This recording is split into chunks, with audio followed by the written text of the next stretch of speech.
Hey, Soul Stories fam. We've got a swoon-worthy love story for you today. Let's jump in and tell us, what city are you watching from? The bass thumped against her chest with every beat. Neon lights flashed red and blue. Laughter scattered through the air, mingling with the sharp clink of glasses. The downtown bar was packed like a matchbox, yet Madison sat alone in a corner of the counter, staring at her second cocktail. She traced the lime wedge on the rim of her glass, her reflection caught in the amber liquid. The navy blue dress she had once picked for her engagement party now only left a bitter taste in her throat. 3 weeks ago, Nathan had said, "I'm not sure anymore."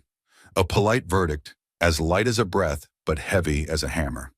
5 years together, 18 months of wedding planning, everything collapsed on an ordinary night like 100 others. She asked the bartender for more ice. Tonight, the city felt louder than usual, or maybe her heart was simply too quiet, making every outside sound ring painfully sharp. Madison didn't want to cry here. She had already cried enough. She wanted silence, wanted the pain to sink to the bottom of her glass. "You're too beautiful to be sitting alone." A husky male voice brushed her ear. The sharp stench of alcohol made her frown. A middle-aged man, tie crooked, eyes glassy with drink, leaned his elbow on the counter, blocking her way. "No, thank you." Madison tried to stay calm. "I want some peace." "Don't be so cold. Let me buy you a drink." He leaned closer, laughter crooked. "Maybe tonight is fate." Her heartbeat quickened. She was about to raise her hand to call the bartender when another hand rested lightly on her shoulder, steady, not forceful. A deep, clear voice sounded close to her ear. "Babe, there you are. Sorry to keep you waiting." Madison turned. A young man in a rolled-up white shirt, his dark hair tousled as if just pulled from under a hard hat. A faint smudge of pencil gray lingered across the back of his hand. His gaze didn't wander, didn't pry, only held steady. He tilted his head, whispering just for her, "Pretend we came together. Don't look back." In that instant, Madison faced two choices: trust a stranger or keep trembling before a drunk. She gave the slightest nod. The man turned, voice firm. "She's with me. Please step aside." The drunk scowled, muttered something incoherent. The bartender cast him a warning look. He stepped back once, twice, then finally staggered away, dragging with him the smell of liquor and smoke. "All good now," the young man said, his warm hand lingering on her shoulder for a beat before letting go. "Want some air?" He didn't grab her hand, didn't pull. He simply walked beside her close enough for comfort, far enough not to intrude. They wove through the crowd, past walls layered with old posters, and pushed the heavy door open to the street. Night wind rushed in, cool as a splash of water. Madison drew a deep breath, her chest easing.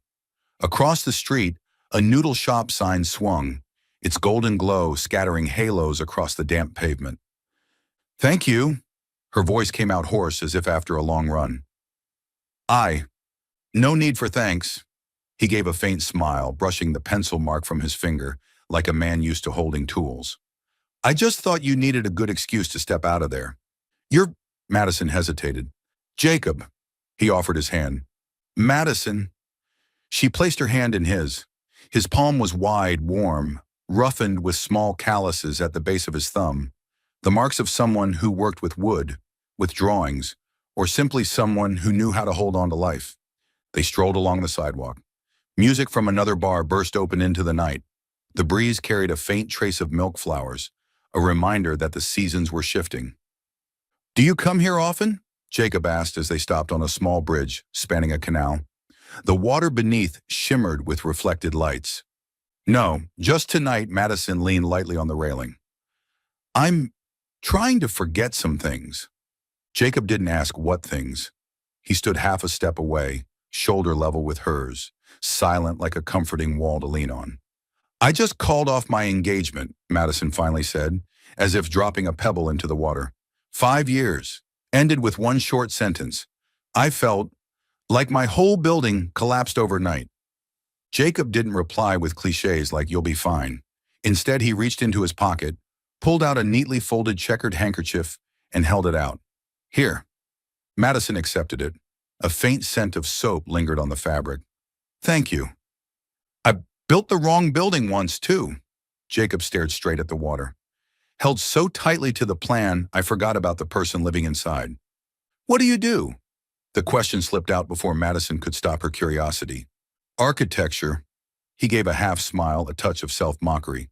But maybe I should learn how to design for the heart. Madison let out a rare, tear-free laugh. Her laughter blended with the lap of water. It had been so long since she'd heard that sound from herself. Midnight. The wind rose, rustling through the trees. They walked back to the bright street. Madison pulled out her phone to call a ride. Her reflection stared back from the screen, tired but no longer drenched in despair. Thank you, Jacob, she said when the car pulled up, gripping the handkerchief. I hope you find something better, he replied. Not a promise, not advice, just a simple wish. Madison thought to hand the handkerchief back, but Jacob shook his head. Keep it. You need it more tonight. She slipped into the back seat, the door closing softly. Through the window, she saw Jacob raise a hand in farewell. Then he turned and melted into the sparse crowd, like a single note folding into the larger music of the city. The car rolled forward. Madison pressed the handkerchief into her palm. The fabric was soft and cool. A strange feeling spread slowly. Not happiness, not quite peace, but a place to stand. For the first time in weeks, she thought, maybe it's time to leave this behind. The next morning, Madison woke to sunlight cutting through the blinds, painting a gold streak on the wall. Her head felt heavy, her eyes swollen from lack of sleep, yet something had shifted. Beside her phone and a box of tissues lay a neatly folded checkered handkerchief. She didn't remember placing it there so carefully. In the bathroom mirror, Madison didn't look fine by the standards she had set 3 weeks ago. But now when she looked closer, she noticed that behind the dark circles was a gaze that wasn't completely empty. She washed her face, tied her hair back, tucked the handkerchief into the pocket of her white coat, and left for work. The hospital in the morning was like an overcrowded train station, people coming and going, alarms beeping, the steady voice of the intercom. Colleagues passed by, some with sympathetic glances, while others asked small questions. Madison, are you okay? Yeah. She forced a thin smile. Thanks. Work swept her along, checking blood pressure, prescribing meds, explaining treatment plans. Her body moved on autopilot, while her mind hovered outside, observing herself. Every time her fingers brushed the handkerchief in her pocket, her breathing steadied a little. At noon, she washed her hands in the break room. The door swung open. A familiar face hit her gut like a punch. Madison, Nathan said, his deep voice once the sound of safety. Today it clamped around her neck like a lock. She straightened. What are you doing here? I wanted to talk. He closed the door and stepped closer. Gray suit, moss green tie, that cologne she knew too well. Everything was too perfectly in place, and somehow that perfection felt unbearably fake. I've been thinking. I panicked, with the work and responsibilities. But without you, I realized. Madison stayed silent, drying her hands.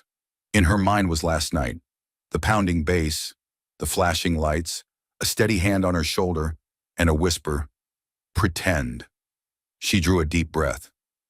You said, I'm not sure anymore, she reminded him, each word landing like a rivet. And now? I'm sure, Nathan rushed on. We've built almost everything. House, wedding plans, both families involved. You know I can provide you with a stable future and the life you deserve. Enough! Madison cut him off. Her voice wasn't loud but sharp as a blade's edge. Out in the hall, someone stopped walking. Nathan frowned. You're angry. I get it, but the man who's good for you is me, not anyone, Madison said. I don't need a future like a service package with terms and conditions. I need someone to walk with me, not manage me. You've misunderstood. Nathan lowered his voice, tried a salesman's smile. Come back to me, Madison. Withdraw your resignation. Don't be reckless. The word reckless, she repeated, feeling heat rise to her throat. You call choosing my own life reckless? Nathan sighed, reaching out as if to grip her elbow. I just don't want you to struggle. You weren't born to. Madison stepped back, dodging his hand. The handkerchief brushed her skin. A silent current ran through her. She met his eyes. I'm leaving, she said. Leaving this city. Nathan blinked. Where? You don't need to know. He opened his mouth, closed it, then opened it again. All that came out was a heavy breath. You'll regret it, he said softly, half threat, half plea. Maybe, Madison shrugged. But regretting my own choice is better than regretting living someone else's life. She walked past him and opened the door. The hallway suddenly felt wide. Someone stepped aside to let her through. That afternoon, Madison signed off early. The apartment greeted her with the stale scent of dried flowers and books. She pulled a suitcase from under the bed and threw open the closet. The white dress for the engagement, the unused heels, sample invitations. One by one, they dropped into a cardboard box, like clearing out a house after a fire. She opened her laptop. The browser tab still glowed. Urgent, volunteer doctor program for a mountain town. She reread the description. Small clinic, lacking equipment, rough roads, low pay. But beneath it was the line that made her smile faintly. The greatest reward is the impact on human lives. She typed, my name is Madison Reed, internist. I'm available immediately with a term of up to 1 year, renewable if needed. Her finger hovered over enter. She glanced around her apartment. The frame photo turned face down, the unworn wedding dress, the stable plans like plaster already cracked before drying. She pressed to send. Almost at once, her phone buzzed. Mom. Madison hesitated, then answered. Sweetheart, I heard. Nathan showed up at the hospital. Did you two fight? Madison leaned her head against the wall, eyes closed. I'm sorry for making things hard on you, Mom. But I've made my decision. What decision? Her mother's voice dropped to a low tone. I'm volunteering. In a small town. Silence. Then, you'd leave a good hospital in the city? You'd give up your future? No, I'm choosing a different future. Madison spoke slowly, clearly. I'm tired of living to please people. I need to practice medicine in a way that feels true to me. Her mother sighed. I'm afraid you'll suffer. I'm afraid too, Madison chuckled softly. But I'm more afraid of not living my own life. Another pause. At last, her mother's voice came hoarse. Bring warm clothes. It's cold up there. Madison bit her lip. Yes. Night fell like a heavy curtain. Madison packed only essentials, easy wash clothes, a notebook, a 2B pencil, a flashlight, and a mini first aid kit. She placed the checkered handkerchief on top of it. Before closing the suitcase, she stopped. A thought darted through her mind. If I never come back here, would I regret it? She scanned the apartment, the barely used stove, the dusty shelves, the honey yellow light bulb that never felt warm enough. The answer was simple. No. She booked a night bus. Departure 11:45 p.m. Hill Station, Willow Creek. The name sounded like something from a children's book, but soft enough to loosen her heart. Willow is sad, resilient. Around 9, a knock came. Nathan. Madison peeked through the peephole, sighed, undid the chain, but kept the latch. I came to say goodbye, Nathan said, holding a small bouquet. I'm sorry I lost my temper earlier. Don't do anything extreme. There's no future for you up there.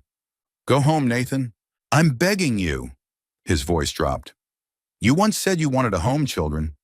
I can give you that. It's not you giving it to me, Madison replied, each word like a pebble landing true. We build it together. I thought I wanted those things, but what I really wanted was the feeling of walking beside the right person.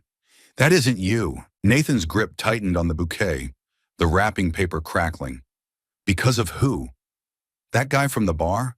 Some stranger playing hero? Heat flared in her throat, but her voice stayed calm. Because of me. I choose me. She shut the latch. Outside, Nathan lingered, then left. The bouquet, jammed between the doorknob and wall, slid to the floor. Madison picked it up and set it outside. At the bus station, night wind whipped across tin roofs, carrying the sharp scent of coffee from a corner stall. A handful of passengers hugged their backpacks, eyes on the glowing timetable board. Madison pulled her suitcase along and found an empty seat.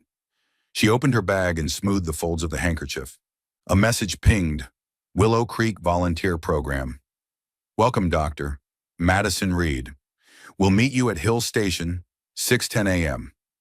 Madison smiled to herself. The invisible wall between her and the world had shifted back another step. A man walked past with a long blueprint tube in his arms. For a moment, she thought she saw a gray smudge on a white shirt sleeve, a tall, lean frame, and tousled dark hair. Her head snapped up. Not him. Just some late-shift engineer.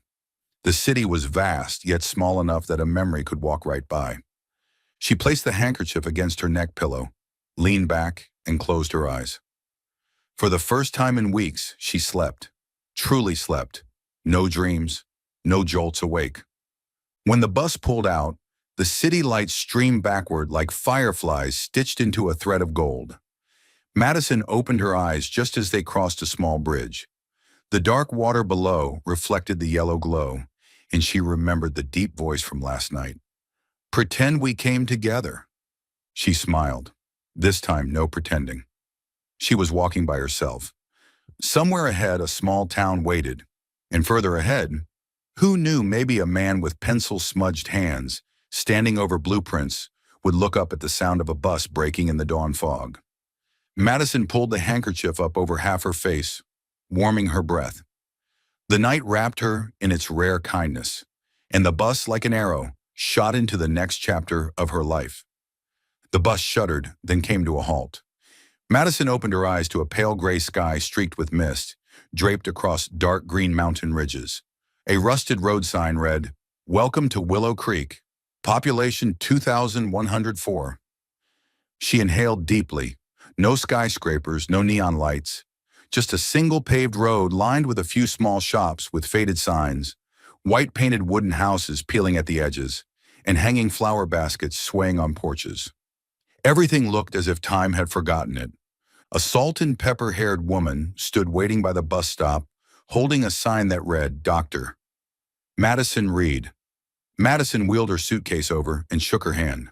I'm Mrs. Harris, the clinic coordinator. The woman introduced herself, her voice warm but urgent. Thank you for coming. We really need the help.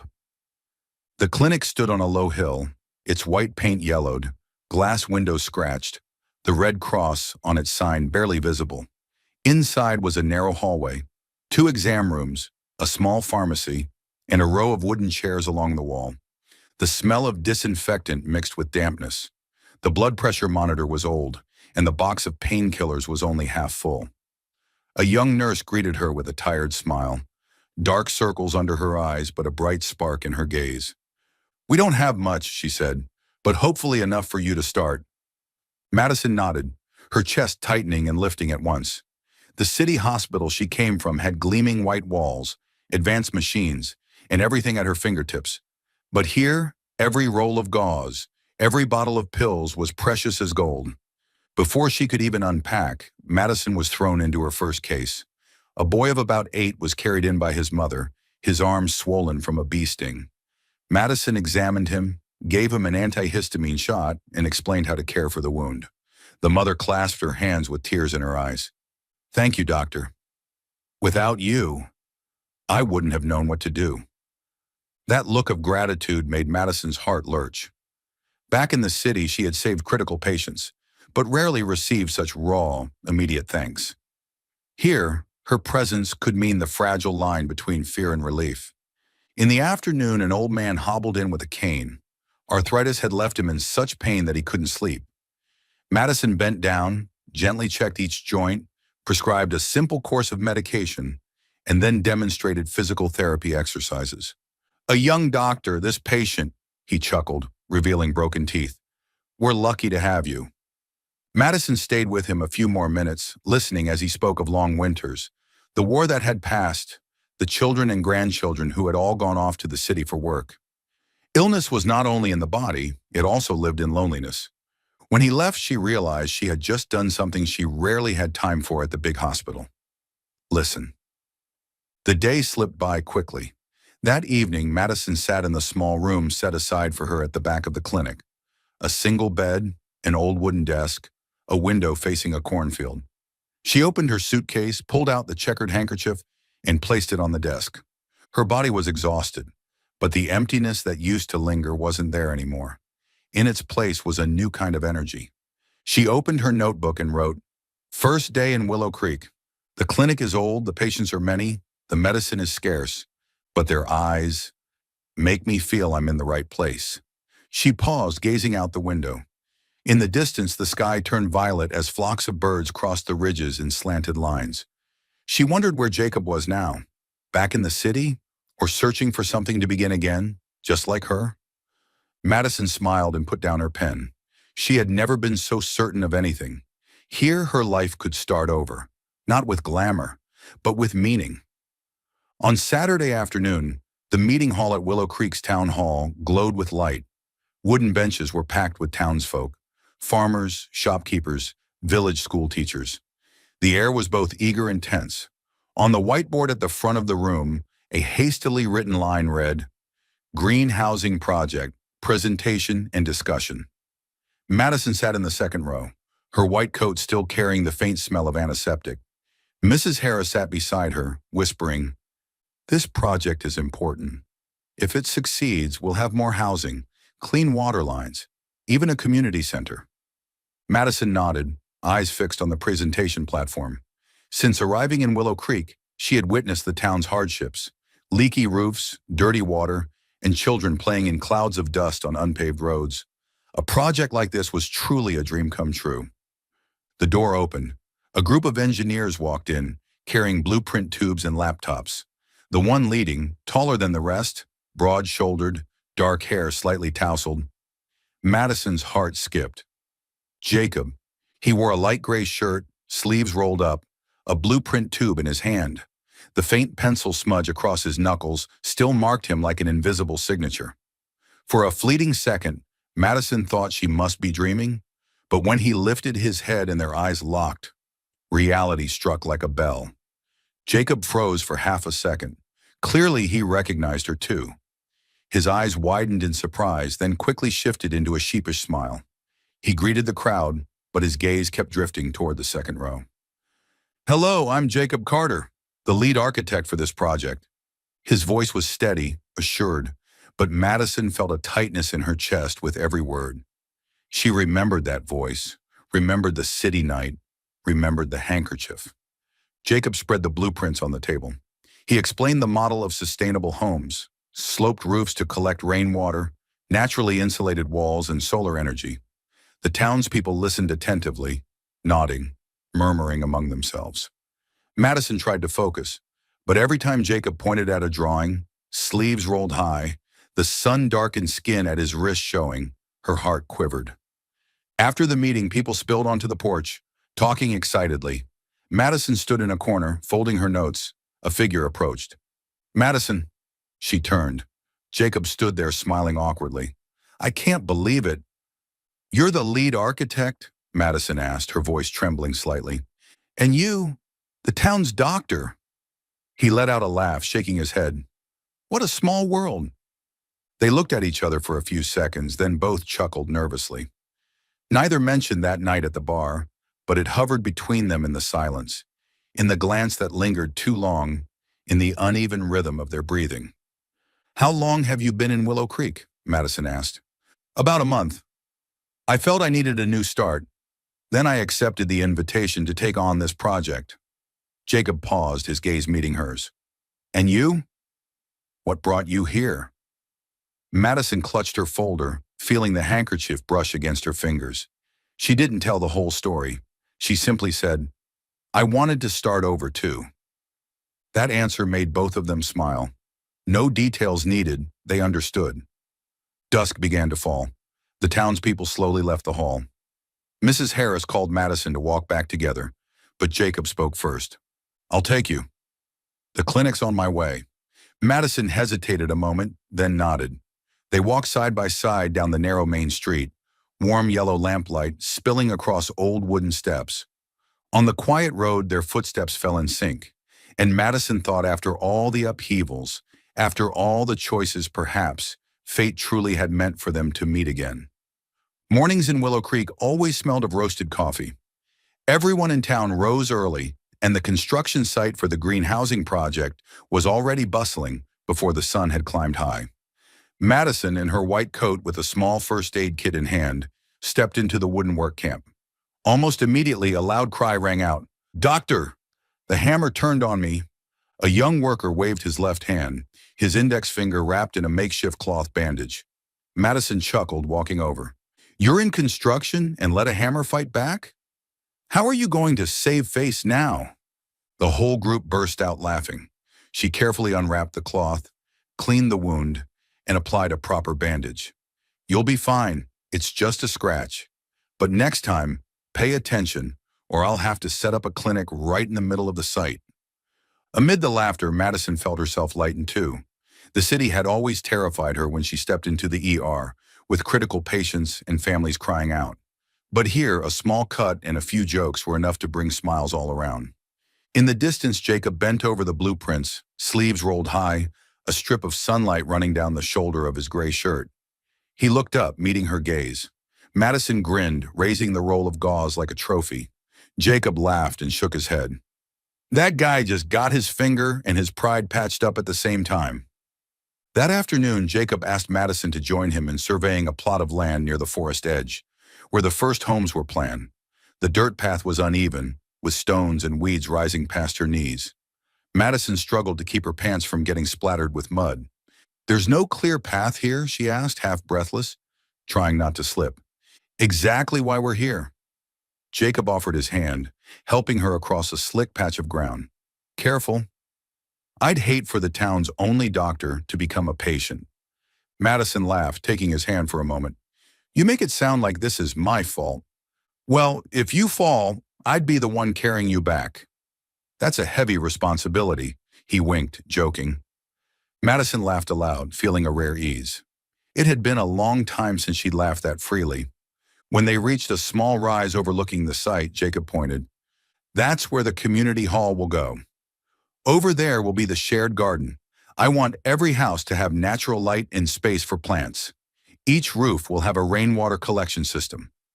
Madison followed his gesture, genuinely impressed. "Sounds like a dream. Can you really pull it off?" Jacob turned toward her, eyes alight. "I believe I can. Not just because of the blueprints, but because I feel this place is worth the effort. And also, because there's someone here who makes me want to try harder." Madison's heart skipped. She quickly turned toward the forest, hiding the smile tugging at her lips. That night, after everyone else had gone, Jacob brought a food container to the clinic. "Guess what the camp kitchen managed to whip up?" He opened the lid, rice, stew, and a few slices of apple. "This is a 5-star feast in Willow Creek," Madison teased, picking up a spoon. They ate on the clinic steps. The sky had darkened, the air filled with the scent of freshly cut wood and the chirping of crickets. "You know," Madison said between bites of apple, "back in the city, I usually ate cold canned food in the break room, in the middle of a 12-hour shift. Here it actually tastes good." Jacob nodded, watching her closely. "You're not the same woman I saw at the bar. That night, you looked like a building on the verge of collapse. But now," he smiled, half teasing, half sincere, "you look like a house freshly painted, still smelling of paint, but bright and full of energy." Madison burst out laughing, nearly choking. "Is that an architect's way of giving compliments?" "Sorry, I'm not great with flowery words, but I can see that you laugh a lot more now." The simple truth made her pause. She realized she really had laughed more in these few days in town than in her last several months in the city. She set down her spoon, meeting his eyes. "And you? Do you feel different?" Jacob thought for a moment, then nodded. "Yeah. In the city, it was all projects, contracts, deadlines. Now, I'm remembering why I chose this profession in the first place. To build places where people could live happily. Maybe I'm finding myself again." Their gazes met in silence, but this time it wasn't awkward. Just two people who had both stumbled before, now sitting together over a simple meal, slowly realizing they were beginning to heal. Late at night, Jacob stood, tidying the container. I'll be on site early tomorrow. Make sure you rest. Willow Creek's workers need their doctor. And so do I. Madison laughed, folding her arms. Don't worry. I'll just charge double if you smash your hand with a hammer. Fair enough, he shrugged. But I figure the best cure is keeping my hands free, so I can keep bringing food over. She shook her head, giggling. As Jacob's silhouette disappeared into the trees, Madison was still smiling. But inside, that smile mixed with something else. Warmth, peace, and hope. She touched the pocket of her coat. The checkered handkerchief was still there. This time, Madison didn't need it for tears. She kept it as a reminder that life could begin again in the simplest of moments, a small wound, a sketch on blueprints, a modest shared dinner. The night air in Willow Creek was cool after a long, scorching day. Madison had just finished her shift at the clinic. She closed the door, leaned back against the worn wooden frame, and took a deep breath. Her shoulders were heavy, but her heart felt lighter than it ever had after the suffocating ER shifts in the city. On the porch, Jacob was waiting, holding 2 steaming paper cups of coffee. He smiled. "You need caffeine, doctor." "Read." Madison blinked in surprise, then chuckled as she accepted a cup. "Thanks. I was afraid I'd fall asleep right on top of my paperwork." They sat on the clinic steps. The night was dark except for the moon and the glow of fireflies. Madison sipped her coffee, slightly bitter but warm, like the quiet care of a friend. After a few moments of silence, she found herself speaking. "Jacob, I'm still afraid to trust someone again." He turned to her, his gaze softening. "You know," she continued slowly, "I built my entire life around one person. 5 years, every plan, every choice revolved around him. And then one day, with just one sentence, it all collapsed.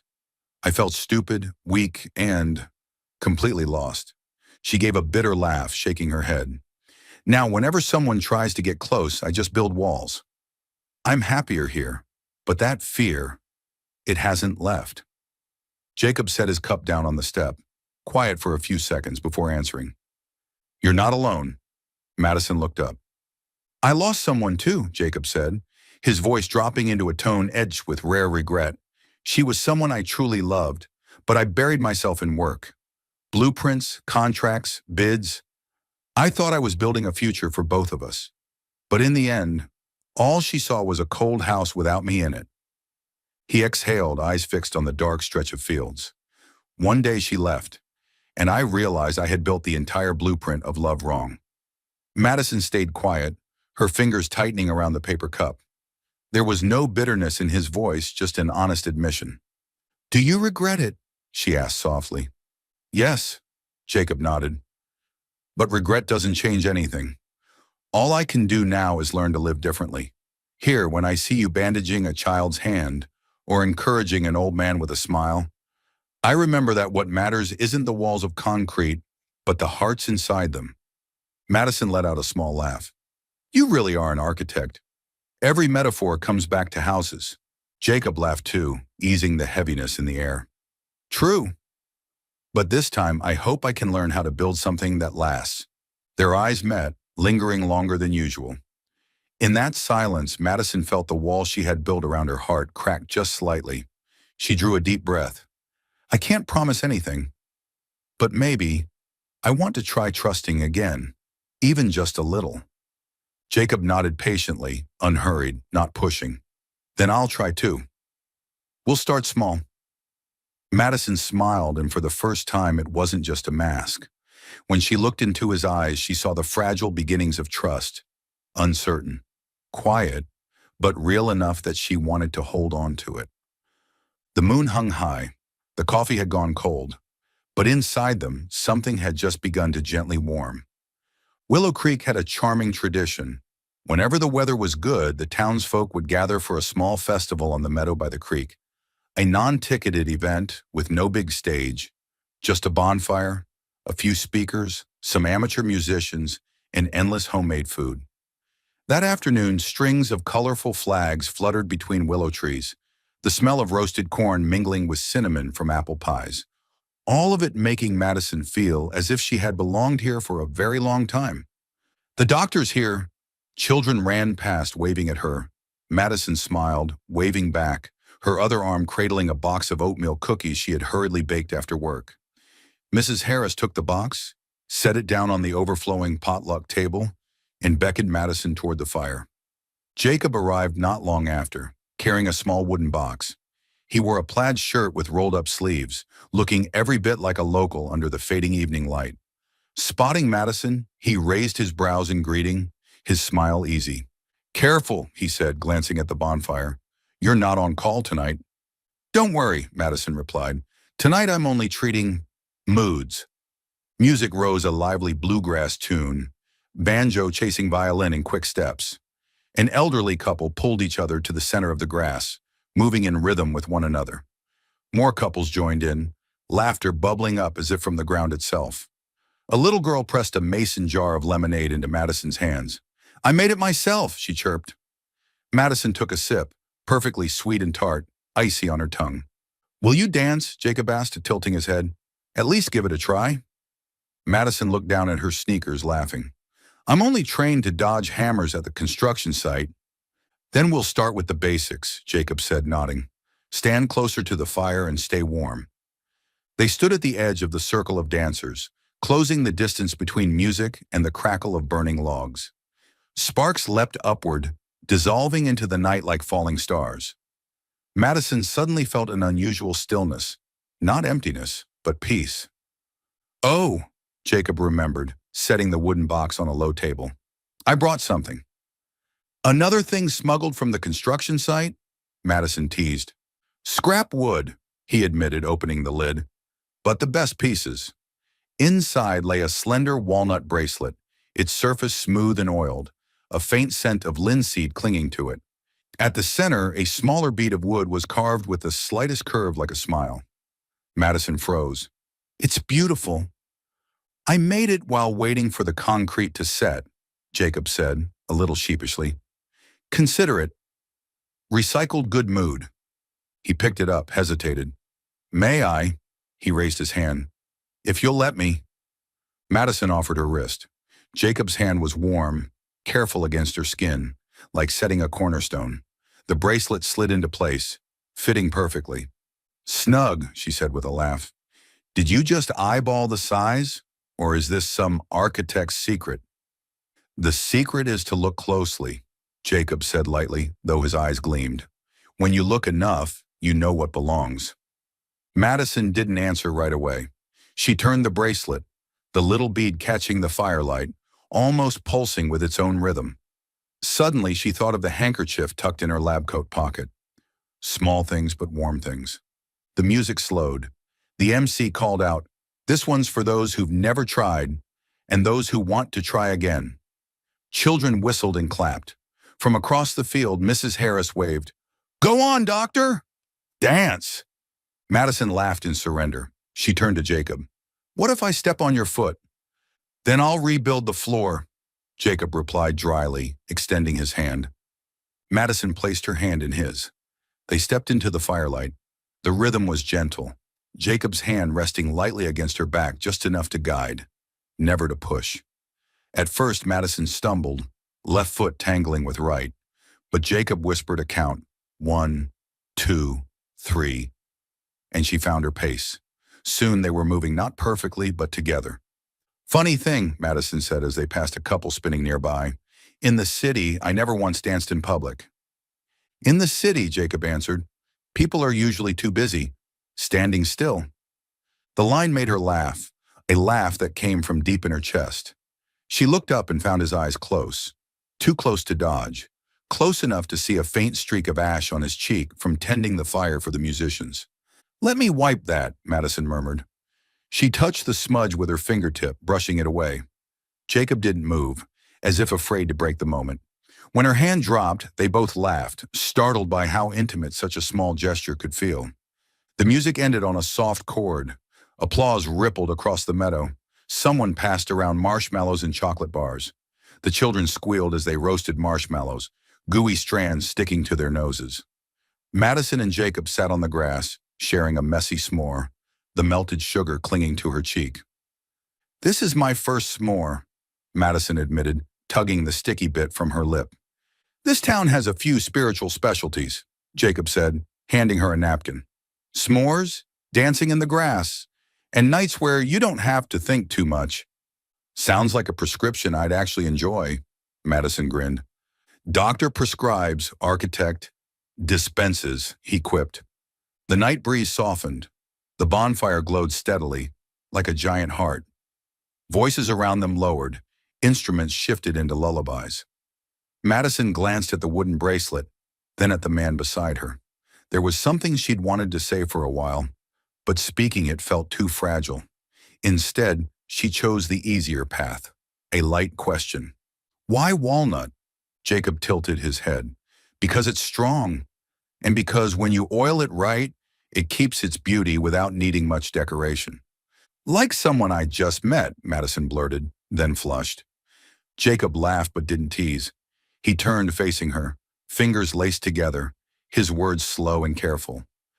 Madison, I'm not good at movie-perfect lines, but I like the way you've been smiling lately, and I think I want to stay near that right place longer if you'll let me. She held his gaze.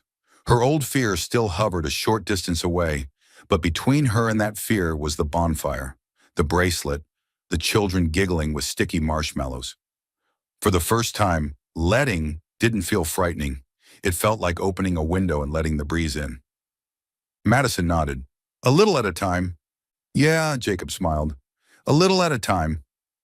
The music shifted, slower now, each note stripping away the excess. Jacob leaned in, pausing just enough to ask with his eyes, May I? Madison didn't answer, only tilted her head the slightest bit. The kiss came like a whisper, not rushed, not breaking boundaries, just enough to remind them that their hearts were there, still beating and maybe even learning to beat in sync. When they pulled back, Madison laughed softly. You know what? I think I just cured something. What illness? Jacob asked, grinning. A deficiency of vitamin peace. And the maintenance dose? Maybe one dance every weekend, she pretended to calculate, and a wooden bracelet that stays on at work. Reasonable prescription, Jacob nodded solemnly. Architect agrees with the treatment plan. They fell quiet again, sharing a second s'more. From the edge of the meadow, Mrs. Harris looked on, smiling with the satisfaction of a successful matchmaker. Madison touched the small bead at the center of her bracelet, feeling her own heartbeat.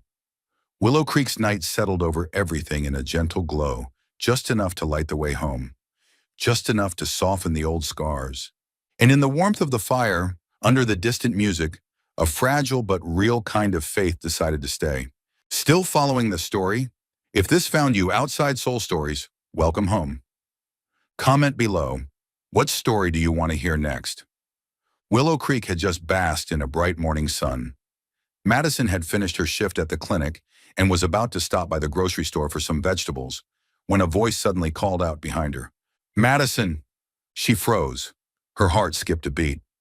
That voice was too familiar, deep and steady, once the place she thought she could lean on forever. Madison turned. Nathan stood there, neat in a white shirt and slacks, oddly out of place against the simple backdrop of the mountain town. He was still the same Nathan. Handsome face, confident gaze, but beneath it lingered something that made Madison's skin crawl, a familiarity she had fought to leave behind. What are you doing here? Madison asked, her voice dipping low. I came to find you, Nathan replied, stepping closer. I know I was wrong. I never should have let go. Madison, we can start over. Her grip tightened on the strap of her tote, forcing herself to stay calm. What are you talking about? We're over. It was just a moment of panic, Nathan rushed on, eyes pleading. I have a home, a stable job, everything we once dreamed of. You know it's true. You can't stay in a place like this forever, a tiny town, a rundown clinic. You deserve so much more. The words home, career, and stability struck her heart like old nails. Yes, once upon a time, that had been her dream. A suburban house, a tidy schedule, children in private school. She had believed Nathan was her sure ticket there. But as she looked around, Madison saw the familiar faces of Willow Creek, The old woman selling vegetables with a gentle smile, the children playing marbles under a porch, and in the distance, the small clinic where she had just bandaged a boy who fell off his bike. Her heart softened. "You think I'm not happy here?" Madison asked quietly. Nathan frowned, as if he couldn't believe his ears. "Happy? You deserve more than patching up scrapes and colds. You work so hard for your degree. In the city, you'd have a position, income, and even recognition. And with me, you'd have a safe future." The word safe hung heavy in the air. Madison thought of Jacob, his awkward smile as he gave her the wooden bracelet, the way he patiently counted steps so she wouldn't stumble in the dance. With Jacob, she wasn't promised a fancy house or a dream salary.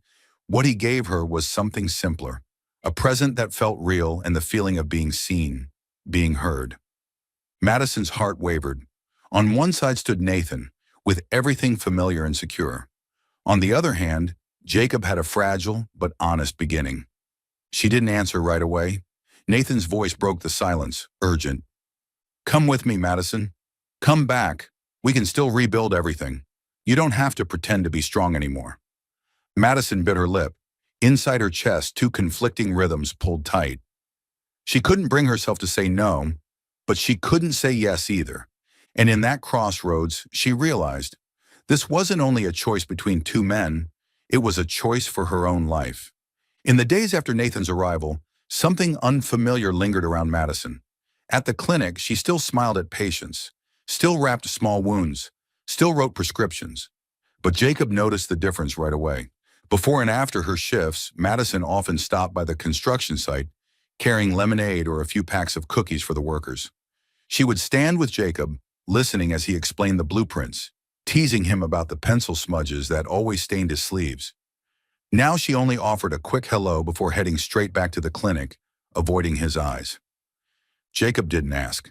He kept working, still guiding the crew, but now and then his gaze would drift unconsciously to her fading silhouette. The hollow ache tightened in his chest, but he swallowed it down. He had once lost someone because he didn't respect her pace. This time he swore he would never push. One afternoon, Madison passed the site. Jacob was crouched low, checking each brick. He looked up, meeting her eyes. For a fleeting second, Madison wanted to stop, wanted to speak. But memories of Nathan, of a stable house, and old promises came crashing back. She nodded, offered a thin smile, and walked on. Jacob's grip tightened around the brick until his fingers turned white. He didn't run after her. He let the distance stretch.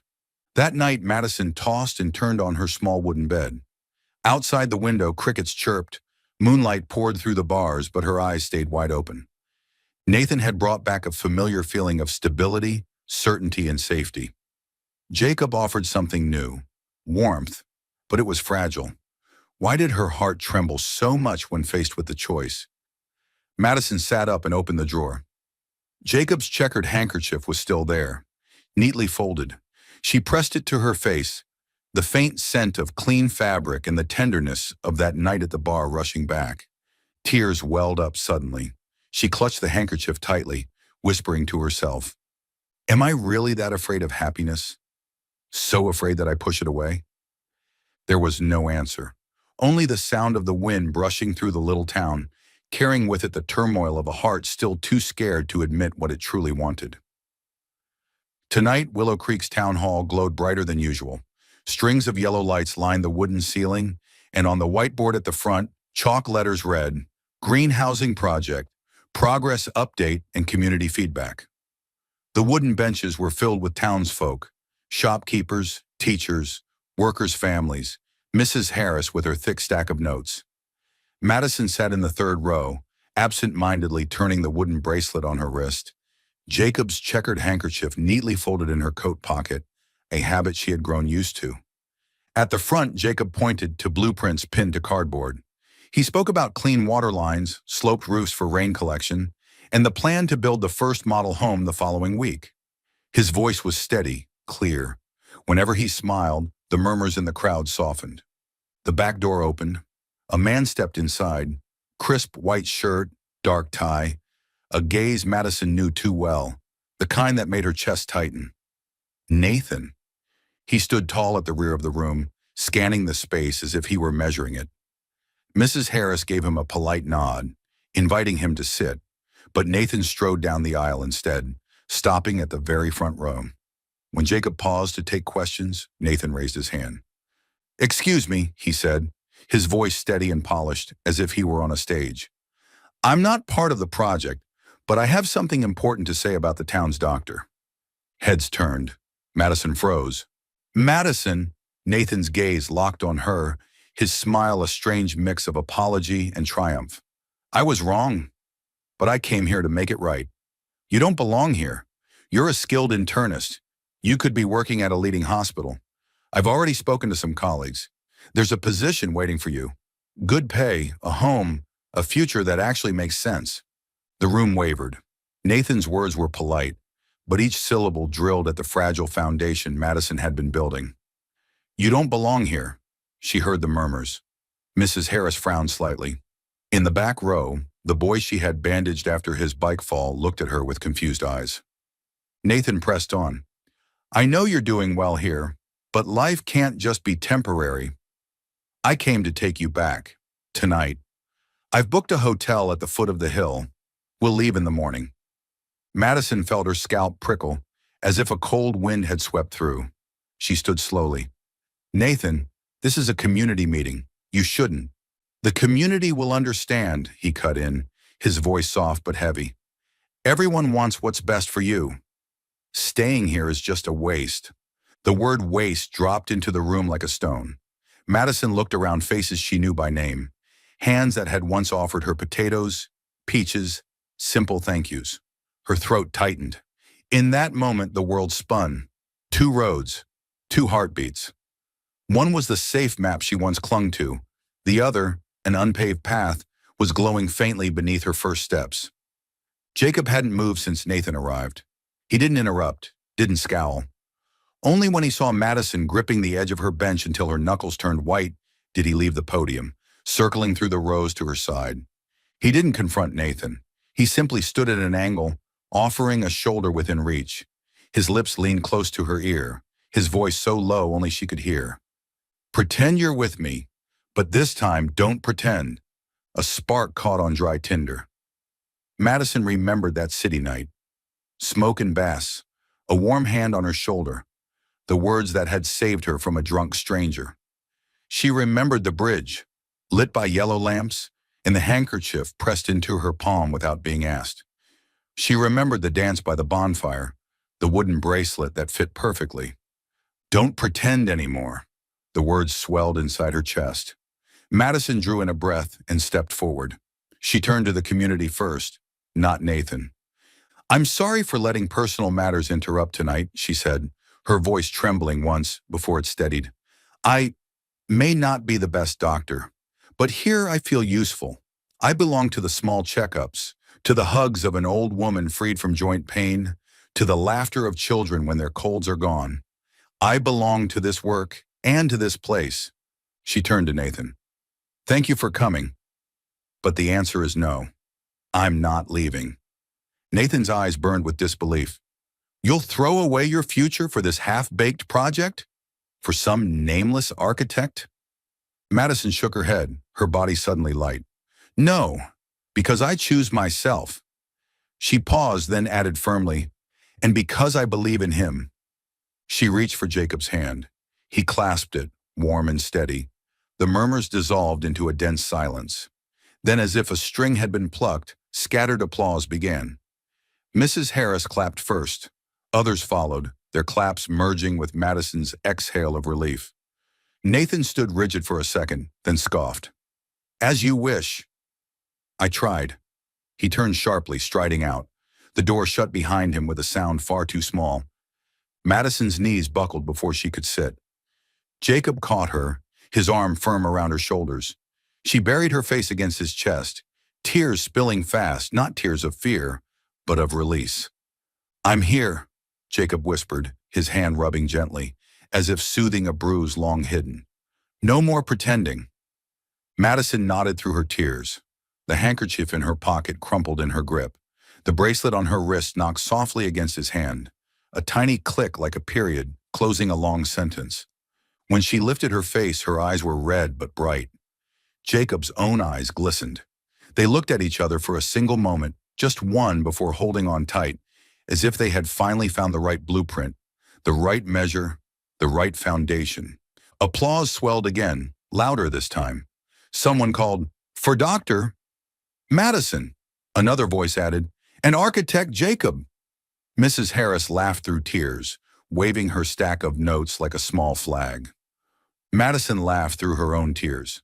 She turned to the townspeople with a nod, then back to Jacob, gripping his hand without letting go.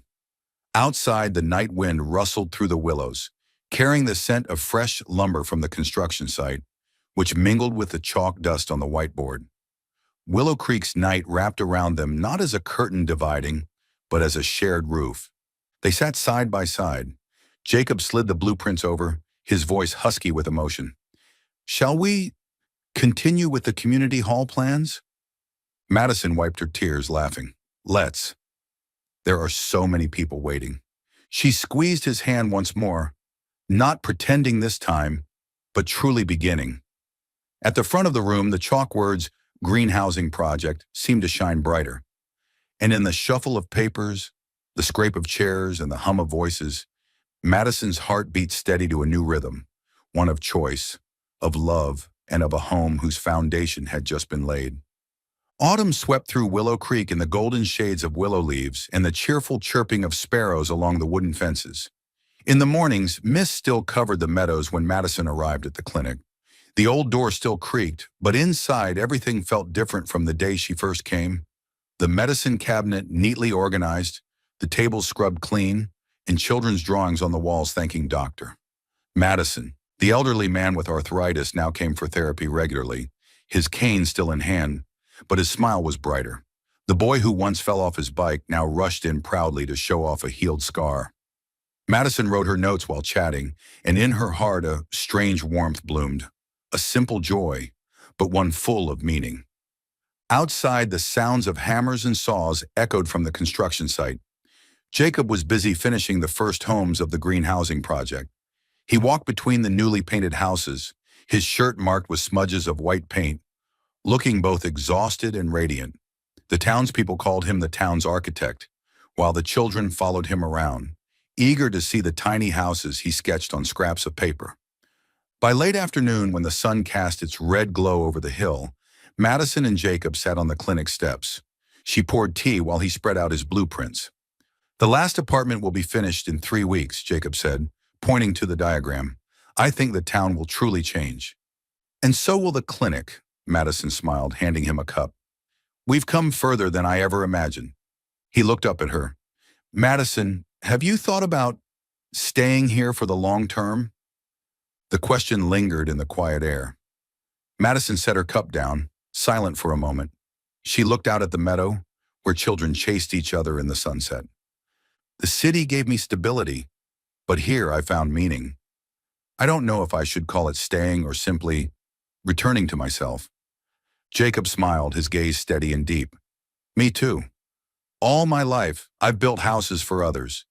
But here, for the first time, I feel like I'm building a life. Not just for the town, but for us."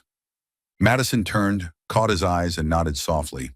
Her smile was a quiet yes. A week later, they launched a new idea. Weekend classes for children.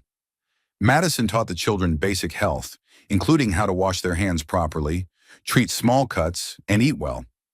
Jacob turned scrapwood into model houses, teaching the children about green architecture, such as rain-catching roofs and sunlight-welcoming windows.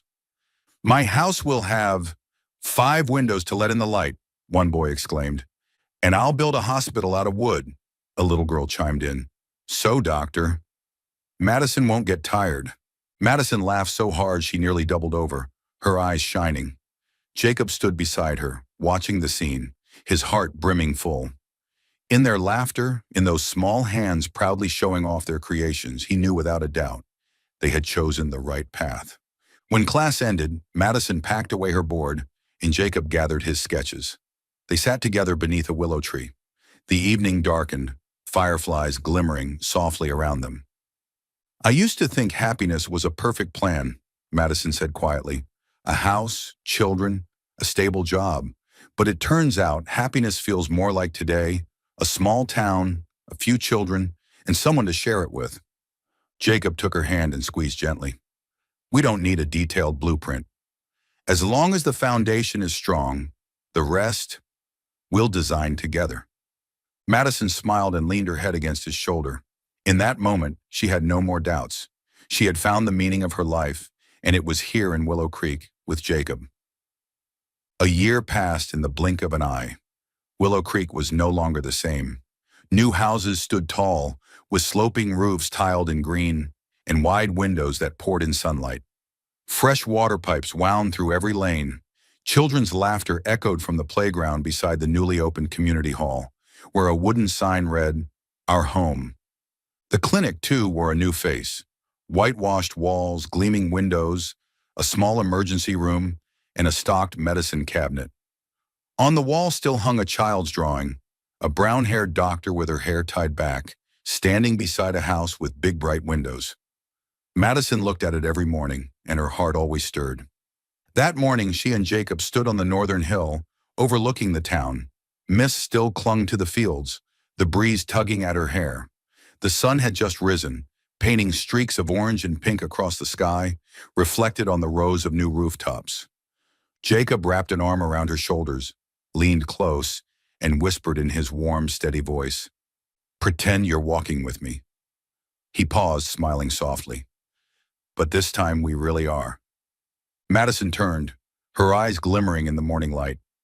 "That's right. No more pretending." One evening at sunset, Jacob led Madison halfway up the hill behind the clinic. There stood a small wooden house, freshly finished, a wide porch, sunlit windows, and willows swaying in the yard. "Who's this for?" Madison teased, squinting. Jacob drew a deep breath, pulling a simple ring from his pocket, its metal catching the crimson glow of dusk. He knelt, eyes brighter than any sunrise. "For us." Madison read, "You've healed my heart in a way no blueprint ever could. Will you keep building this home with me and the rest of our lives?" Tears came before Madison could nod. She reached out, trembling but sure. "Yes, 1,000 times yes." Jacob slipped the ring onto her finger, then pulled her up and into his arms. The sunset enveloped them, bathing them in golden warmth. The wedding took place a few months later, held at the new community hall. No lavish gown, no expensive flowers. Madison wore a simple white dress, her hair adorned with willow blossoms. Jacob, in a gray suit, trembled as he held her hand in front of everyone. The people of Willow Creek gathered with simple, heartfelt gifts, apple pies, wildflowers, and hand-woven blankets. Music strummed from an old guitar as children ran in circles, tossing paper confetti. In the front row, Madison's mother sat quietly, eyes red. She had once worried, once feared, when her daughter left the city in the so-called stable future. But seeing Madison radiant in Jacob's arms, she knew her daughter had found where she truly belonged. Not in a rigid plan, but in real happiness. Jacob squeezed Madison's hand, leaning down to kiss her as the crowd erupted in applause. That night, they returned to the little wooden house on the hillside. Warm light glowed from the windows, the breeze whispering through the porch beams. Madison slipped off the wooden bracelet Jacob had once given her and placed it on the shelf beside the faded checkered handkerchief. She smiled. Everything had begun with a chance night, a whispered line, and two small objects that meant nothing to anyone else but everything to them. Now they had a real home, a real love, and a future simple yet complete. Madison rested her head on Jacob's shoulder, whispering, "We've come together." Jacob smiled, kissing the top of her hair. "And we always will." Moonlight spread across the hill, shining like a blessing for their new beginning, a true dawn in their life.